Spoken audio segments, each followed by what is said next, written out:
John Kincade Show on 97.5, The Fanatic, Philadelphia. I know that NFL on Fox's Mark Schlereth will not be able to join us for that tailgate before the game because he's a complete professional, and he would never, be imbibing before the game. He joins us on the Comcast Business Hotline, where every day in business is a big day. Let Comcast Business keep you ready for what's next. Good morning, Mark Schlereth. How are you? Good morning. Hey, some of the fans would disagree. Some of the fans would think I was drunk in the booth all the time. That's what they think. Well, I mean, everybody's a little drunk this week in town, Stink. As you can imagine, the energy right now after that opening week win, everyone's sky high. I wonder, though, when you look at the Eagles on tape, are you seeing things that say it was more the Falcons or it was more what the Eagles were doing?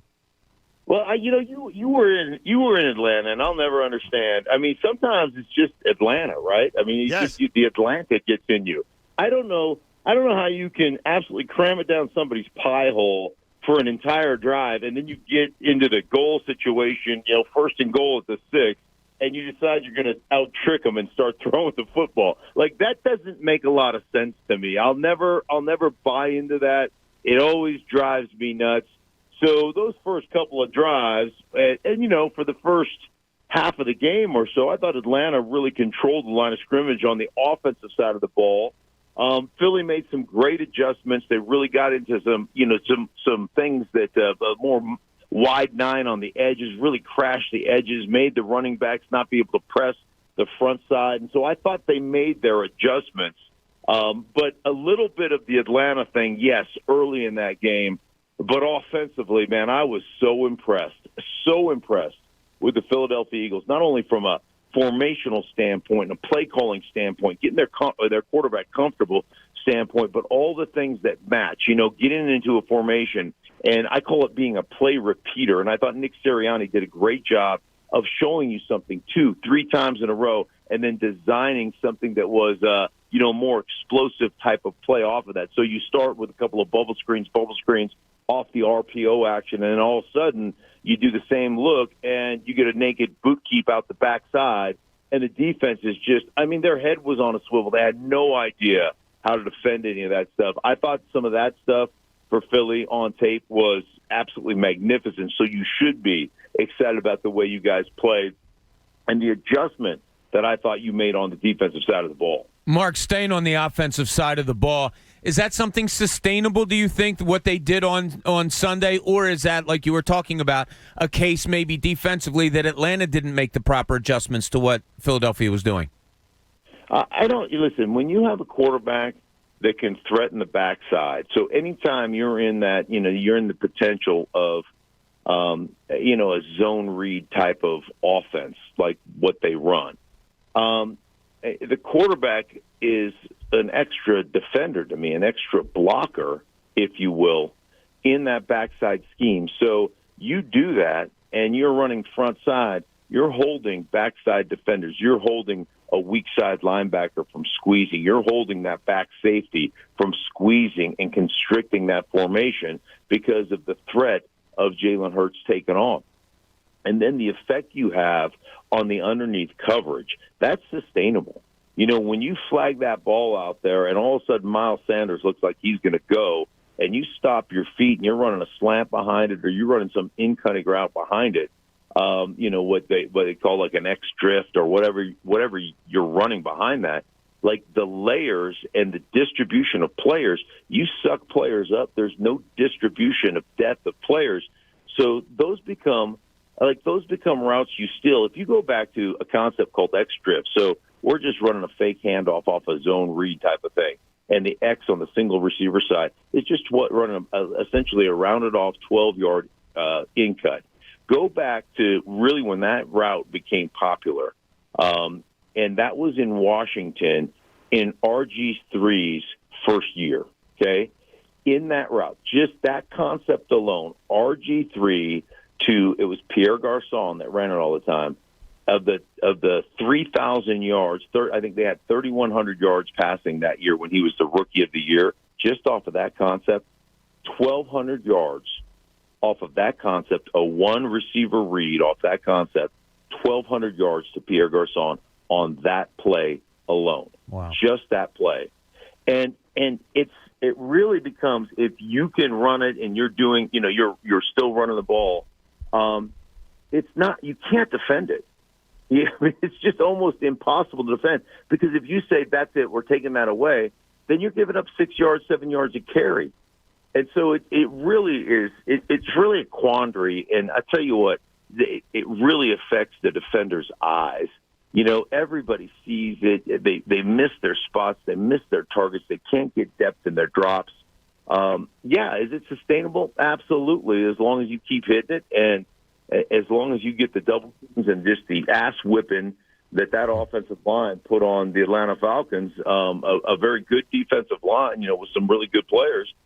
You run it like that. I mean, dude, I'm telling you what, Jason Kelsey, that is put a tie on my doorknob and shut off the lights and tell my wife not to come in. I'm watching. Well, Mark, you actually... I'm like, don't come in here, man. You just walked me into my next question, and, none of this is sustainable without a great offensive line. The Eagles have been plagued by injury the last couple of years with Brandon Brooks and Lane Johnson, and Jordan Mailata looks like he's emerging as one of the premier young left tackles in the league. Can you talk about this Eagles offensive line now that they're healthy and how dynamic they are? Yeah, I mean, obviously nobody runs like Jason Kelsey. That guy is an absolute freak show. I mean, he like outmaneuvers linebackers and DBs out there in the open field when they get him out there, and it's incredible. Lane Johnson's a great player. I think Brandon Brooks is a phenomenal. Just, you want to talk about shortening people's necks, coming off the ball. The double teams they were just awesome. And how do you say the kid's name? Mailata? Yeah. Mailata, yeah. Yeah. I'm telling you what, he ought to be a drink at Starbucks. I'll have I'll have the Vente Mailata, because that thing, you can't have enough. That dude, what did he play, 4 years or something? This is his fourth year playing football, yeah. Fourth year playing. He played rugby, and then he just decided, I'm going to be a football player. Yeah, Jeff Stoutland. His story is amazing. But now, that guy's a land giant, right? I mean, sure. that dude should have been in, like if they ever remake The Princess Bride, boom, I know who's playing Andre the Giant's part, right? Yes. I mean, that dude is huge, but like a big dancing grizzly out there, man. Soft on his feet, light, can move, really becoming a really good player. And, the Hair Bear bunch over there, 56, that dude's a full-grown ass man, too. They just beat people up, man. I was thoroughly impressed, and from a pass pro standpoint, I thought they did a great job. And when things did break down, which they do occasionally, and that's just part of football, you're tasked to play in most circumstances. I always say, there's always transitional period for players, right? Like you've seen a corner go to safety, a safety go to linebacker, a linebacker go to DN, a DN go to D tackle, even a D tackle go to offensive line. Offensive line, your next transitional step is fan. There's no place else to go. You don't transition to a different position. You're the worst athlete on the field in many cases, right? And you're expected to block a guy that's a superior athlete. Like, name one other position in sports. There isn't in any sport where you are matched up you're matched up against an unlike athlete, right? You are the worst athlete. You're matched up against a better athlete 100% of the time. And you, as the worst athlete, are expected to get your block 100% of the time. And if you don't, you suck, and that guy goes to the Pro Bowl. Yes. Unlike athletes matched up. That's why it's the most skilled position in football. There is no other place in the world. Hey, safeties match up against tight ends. Cornerbacks, like athlete, match up against wide receiver, like athlete. Everywhere else, hey, boxers, they fight in the same weight class. Hey, if you get a switch up, right, and let's say you got a 7-foot center, and that 7-foot center gets switched up in a scheme to a 6'3" point guard. He blows by him and lays it up. You don't say, hey, get the center out in basketball. That guy sucks. He can't defend. It's turf. No, you say it's a great switch. He got beat by a better athlete. Like that, you want to get that switch. Football's the only place in the world, and that's why it's the most skilled position in the world. Now, I'm not going to say that you guys in Philly are that way, because Lane Johnson's a freak show. as is Brooks, and as is, we already mentioned, my affinity for Kelsey. So, Yes. but you think about it that way. That's why you'll never hear me talk about skill position players, because they're not. I could throw a football to anybody. They can catch it and throw it back to me. If we did one-on-ones in the studio, I'd whip all your ass. Now save some of this good stuff for Sunday, but reuse some of these lines. Everyone is enjoying it this morning as Mark Schlereth joins us from the NFL on Fox. He'll have the game for you on Sunday afternoon. There is one guy in this matchup, though, that I know you are intimately familiar with. I feel like I have an undergrad degree in Kyle Shanahan. You have a doctorate. I only got to watch him for a couple of years up close. The matchup of Kyle Shanahan versus Jonathan Gannon, the young defensive coordinator, we talked about it. We started the show with it this morning. I'm a little worried about that matchup just because of the respect. I know what Kyle can do drawing up a game plan. He's one of the best. Yeah, there's no question. And I spend so much time, even with his father still, who consults for them, Mike. Mike is, my former head coach in Denver, and we sit and study together all the time. I run over to his house, and he just explains, football to me from a deeper perspective. I've always tried. You always watch the game through the lens with which you played, right? I mean, your eyes just absolutely focus to what you did. And, my big key here the last couple of years is to say, hey, man, I want to expand my aperture. I want to open it up, and I want to see the game like a coach from, 10,000 feet or whatever. And you start looking at the intricacies of game planning and what you do and calling a game. And here's where Kyle Shanahan is just better than everybody else, in my opinion. One, I probably talked, Johnny, to 15 teams this offseason, maybe 12 or 15 teams. I consult for a couple teams, a couple different NFL teams, especially in the running game. And one of the things that's crazy to me is just having these conversations.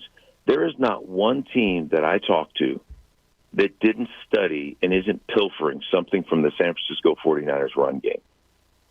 Like 15 of 15.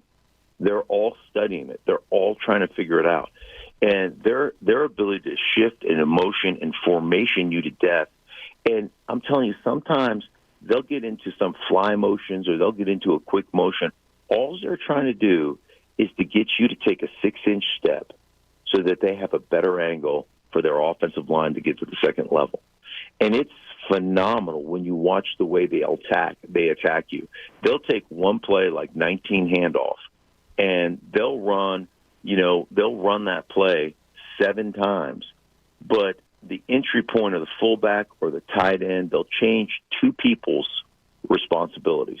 So 9 guys are doing the same freaking thing they do on 19 handoff every time. And then 2 guys will change up who they're blocking, the angle they're taking, the way they're attacking the defensive end or the defensive tackle or the outside linebacker. And they'll make that look to the defense like 7 different plays. There's 2 types of coordinators in my mind.